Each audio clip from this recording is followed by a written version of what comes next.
Alright guys, the time is now for a showdown between the Vampire Counts, who are going to be led by Blood Dragon Vampire Lord, and the Dark Elves, who are going to be led by Big Mama Marathi. So without further ado, let's jump right into this match and have some fun. So up here in the skies, we do of course have the Blood Dragon Vampire Lord, and he's definitely one of the more powerful duelists in the game, especially if he's going to be on his dragon. So first and foremost, he does have the heart piercing, which is pretty good here for a multitude of different purposes. So firstly, it gives him just a massive flat combat buff. It gives armor piercing damage. It gives him a charge bonus if he's flying into an enemy lord or whatever target you choose. But more importantly, it also does sunder the armor. So for example, if we dive in on the Blackguard and Nagaron, who are very heavily armored, typically very tough for things like Graveguard to deal with, it's going to sunder their armor and allow your Graveguard to really grind those guys down. So it serves some pretty good value here in this matchup. On top of that, he does have the Helm of Discord. So aside from the annoying notifications, he is going to be lowering the melee defense and melee attack of all nearby units, which is very, very powerful. I mean, this item is obscenely powerful. You're going to fight an enemy lord, you're basically going to put their combat stats in a trash can. It has an AoE effect, so it can hit like a massive blob of infantry that's fighting. It is just so damn good. Aside from that, he does have Honor or Death, a couple other cool abilities, but really it's just going to be Invocation, Raised Head, and Van Hill's Dance Kebab. Top of that, we got two Felbats. I didn't want him to be alone in the skies because if there was like a Malekith with some Harpies, sometimes if you're being like swarmed by bats or Harpies, the AI will kind of screw up a little bit. You can miss attack, and honestly, it will lose you duels. So here, I wanted to get all the Felbats, just have a little bit of support. In worst case scenario, you can use them to go harass and go after Dark Riders and just go after missile units. Yeah, just kind of serve as a bit of a roadblock. So Felbat's a pretty good choice.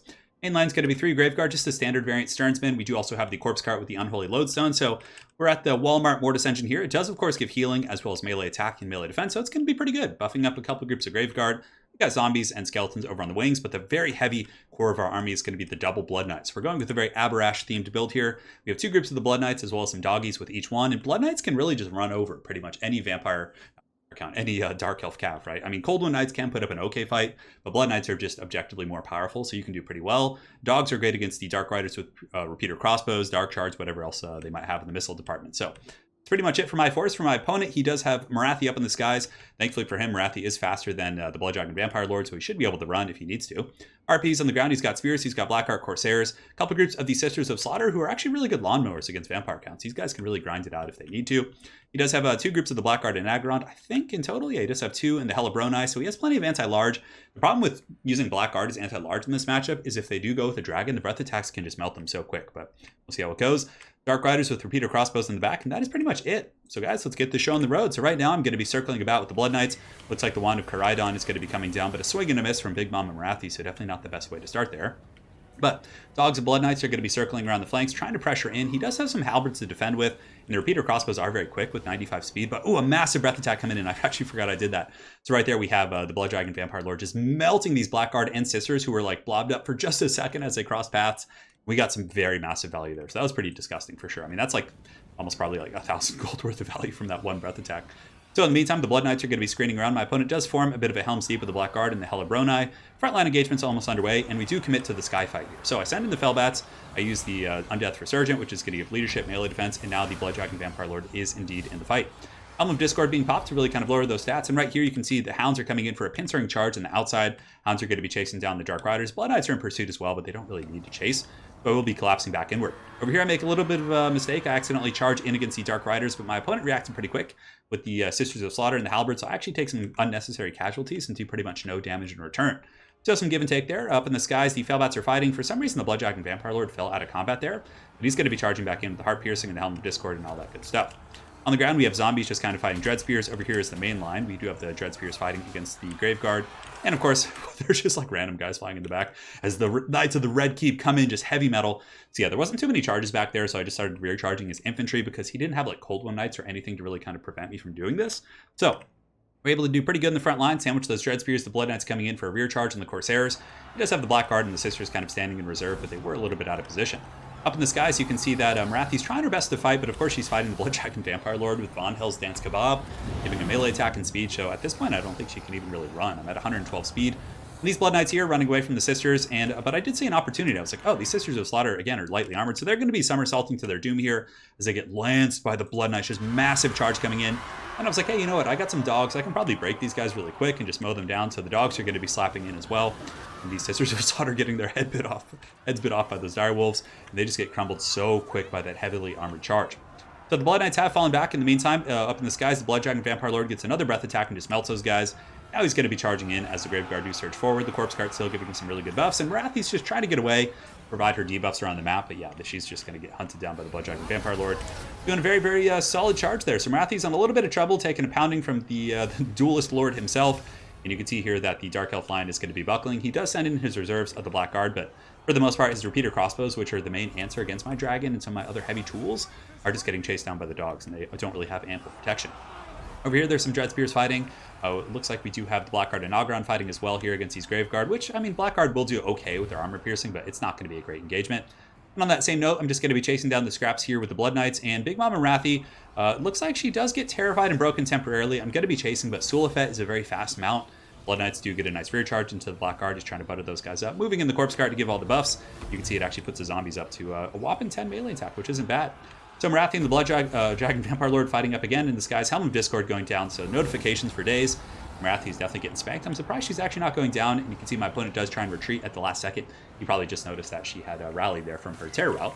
But Marathi lands there, and I'm like, oh, I'm just going to go for a Dragon Breath attack. That one just didn't work, so my dragon just shrieks for some random reason, but in a moment here, I do recast it. And Marathi is in the pits. I mean, she thinks she's safe, but a massive eviscerating Dragon Breath going to come down and just melts Marathi off her mount, doing substantial damage, and from here, that's pretty much going to be all she wrote. So just a quick game there. I just wanted to show you guys how powerful the Blood Dragon Vampire Lord can be, especially, Blood Knight pressure. And even if there's not like ideal targets for the Blood Knights, I think they can do some pretty good work. So I feel like it's a decent Dark Elf build. I don't know how it would work against a more traditional Dark Elf build against Vampire Counts, but nonetheless, I felt like it was pretty fun. The main thing, I just wanted to have a very thematic build using the Blood Knights, right? Just have like an Abrash style build, but Blood Dragon Vampire Lord, pretty beastly. Also, it's a good showcase of how breath attacks can really eradicate halberd infantry.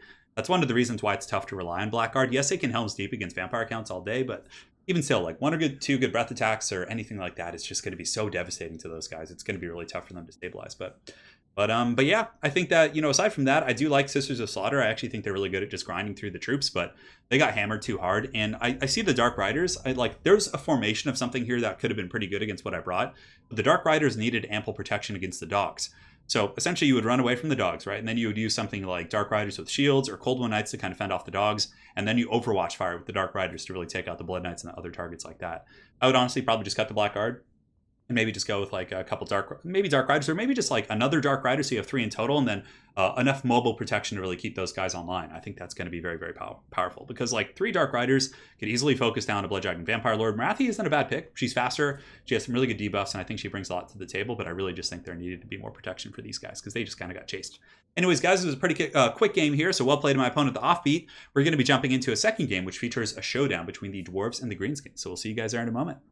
All right, guys, and now we're here with a showdown between the Dwarves, who are going to be led by the hiking Thorgrim Grudgebearer, hiking up in the mountains. We got the Greenskins, who are going to be led by Wurzog. So this is a very experimental build. I've never really tried it out before. I mean, I've done something similar, but I was like, you know what? I want to try out Thorgrim. The more competitive ways to play Dwarves and the way to really just, I would say have a good chance against Greenskins is just to go with multiple layers and just kind of stretch out the wall, use Thunders and Bugman's Rangers to kind of gun down the targets you need to take out. But we're going to be seeing if the Dwarves can go fisticuffs using hammers and the Great Book of Grudges, which of course is going to put their melee attack up pretty high, up to 55, 63 on these guys, and then using the rune magic to really kind of buff up my troops and keep them fighting. So we're going to try it out, see if it works. In the meantime, we will get some Overwatch fire from the gyrocopters with the brimstone gun, so these guys are going to be flying in and shooting at some of the black orcs and having a good old jolly time. So my opponent's army, definitely a very solid, I would say traditional greenskin army against the Dwarves. It's just going to be all black orcs with Wurzog to provide those big AoE buffs, a couple squig herds mixed in with goblins on the flank. So you just kind of come in, it's a lot of pressure. Most dwarf players are going to be defending their flanks with slayers or miners or dwarf warriors, all of which get overrun very heavily by skulkers and squigs. They're very eager to see how this goes. Anyways, up in the skies, the gyrocopters with the brimstone guns just going to be shooting in at black orcs. I feel like their damage output, isn't always the best, but nonetheless, it's getting some value. We haven't killed any black orcs yet, but we've done a little bit of HP damage. Some of those guys taking a little bit of a dirt nap there for a minute, but the dwarf formation going to be kind of ironing out here, getting all set up for the charge, trying to square up my army. So I had a bit of a choice to make. He has 2 big formations coming in. I was like, I probably should keep my army in a bit of a Death Star, but a big-footed orc could also, if I just blob up, kill me. So I'm like, okay, I'm going to have kind of 2 mini contingents, which kind of does go against Thorgrim's tactics here. But the first volley of those blasting charges going down, I also do use a Rune of Wrath and Rune on the squig herds just to kind of punish them and slow them down to allow me to get a little bit of damage. I don't know if it was worth it. Probably should have used it on the goblins or black orcs, but nonetheless, we're going to see how it goes. On the other side, massive blasting charges coming in against the night goblins, and the miners are going to take that charge like champs, but we are going to countercharge. We send in hammers as well, so this part of the fight should go pretty well. We do have some good supporting rune magic, and the black orcs are finally starting to take a little bit of damage. Blasting charges coming down from Orgrimlings. Peak 8 Guard are going to be charging in as well. And I definitely should have had Thorgrim over here, but he's going to be leading the charge right here against these orcs. So he's coming in with the Great Book of Grudges and his Rune Axe of Grimnir to have some fun with some miners and hammers. So I don't know how he's going to hold out against a wad of black orcs and this massive horde coming around, but we're going to kind of test it out, see how it goes. So over here, it doesn't really look bad, honestly. Squig herds, black orcs, everything here is pretty much getting pounded. I've taken a little bit of damage in return, but the night goblins and a lot of these skulkers and lower tier troops are kind of retreating off here from the Rune of Wrath Rune and some of the elements. And of course, I do have the Ironbreakers here who are mixed in, still throwing blasting charges, of course. And the PK Guard are putting a dent in these black orcs with the Hammer of Karadraz. A little bit sloppy over here, though. A massive Foot of Gore coming down, so beautiful stuff. That actually just dumpstered my hammers, and also broke my my miners. So that situation over here, suddenly I remember looking over and being like, this doesn't look so good.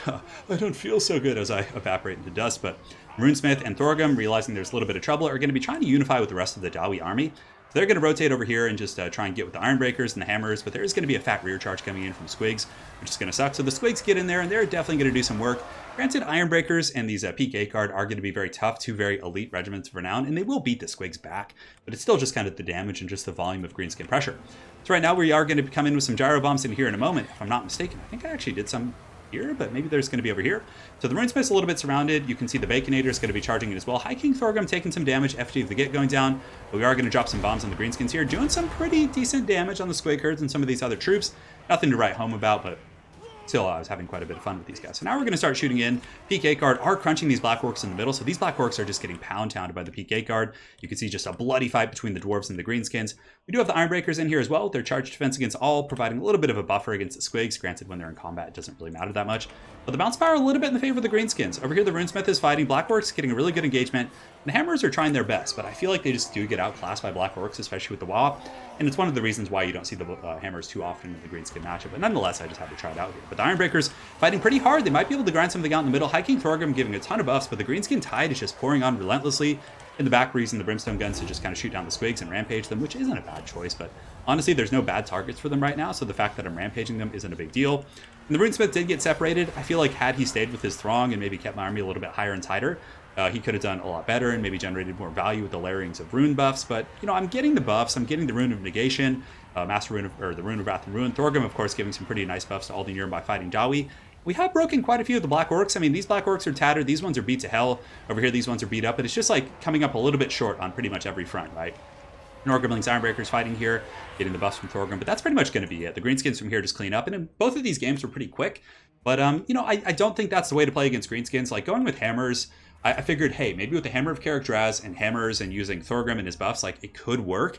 But really, I just think, you know, they can't hang with the Black Orcs. The Black Orcs just outvalue them. With the WoW coming in, they just really grind them down too quick in the beginning. Plus the perpetual buffs from Wurzog.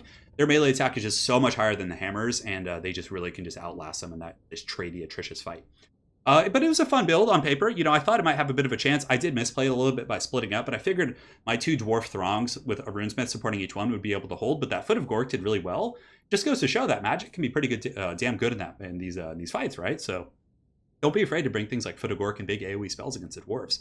But yeah, the Hammers didn't cut it. Gyrocopters were pretty fun with the bombs, but really just so many things in this list were just so subpar. I'll show you guys in a moment my traditional list against Greenskins that I have a pretty good win ratio with against high-level players. It's definitely pretty solid, but alas, I don't think this is a way to kind of do it. Now, I still think Thorgrim could work, but of course, I think just going a little bit wider and buffing up mass hordes of like Dwarf Warriors and Longbeards with Great Weapons is going to be much more effective than Hammers, and having really juicy Overwatch fire coming in from your guns. So very well played to my opponent, Flying Taco. Hopefully you guys enjoyed this 2-for-1. I know they're both very quick games and relatively one-sided on both fronts, but still, I mean, watching games like that, you can still learn quite a bit as to, you know, as it pertains to what's effective, what can be good, what isn't so good in the case of the second game. And yeah, that's pretty much it. So let's go ahead and jump over and take a look at the build here, and we'll jump over and do it to it. So custom battles, here we go. And that is a build that you guys are going to be seeing soon. The Dwarves coming in here. So first and foremost, I think the Rune Lord is probably going to be one of the more optimal choices. He's very cheap. With the Master Rune of Wrath and Ruin, allows you to go super wide. You can get the Rune of Negation, but I really just think going cheap is the way to go. And from here, I mean, you can spam Runesmiths, but I really just think getting him is going to be pretty effective here. So firstly, a couple miners on the flanks for their blasting charges. Longbeards with Great Weapons do lose the Black Orcs, but I think they're a little bit more cost effective in that they have charge defense, and yeah, they're just cheaper. They're immune to psychology. There's a bunch of things going for them that's quite nice. But nonetheless, you're going to be using some miners in the front line, usually to take the initial charge, and we're going to be going very heavily into the gun line. So you get two of these guys, you get the Thunders, and now protecting your flanks can be tough, but that's where we mix in a couple Slayers. So Slayers should be able to deal with Goblins and Squigs, But each of these Slayers is going to be accompanied by a group of Dwarf Warriors. So you have Dwarf Warriors who beat the Goblins, and the Slayers are going to beat the Squigs. It's a very nice kind of overlapping style of play there. On top of that, you get a couple Bugman's Rangers just to give you Overwatch fire and just kind of some stopping power. And then here you get a couple more Miners. So these Miners go in front of the Long Greens with Great Opens. They take the initial charge of the Black Orcs. They absorb the wall, while the Black Orcs are being pounded by Thunders and Bugman's Rangers. And honestly, I've had a lot of success with this build as Dwarves against Greenskins. So I'll definitely try it again. But hopefully you guys enjoyed this 2-for-1. And Happy New Year's to all of you guys. I know this game is being cast in the new year, so we are here. And there's going to be a lot more fun content coming your way. So thanks again for watching, guys. Hopefully you enjoyed, and we will see you guys next time. Take care.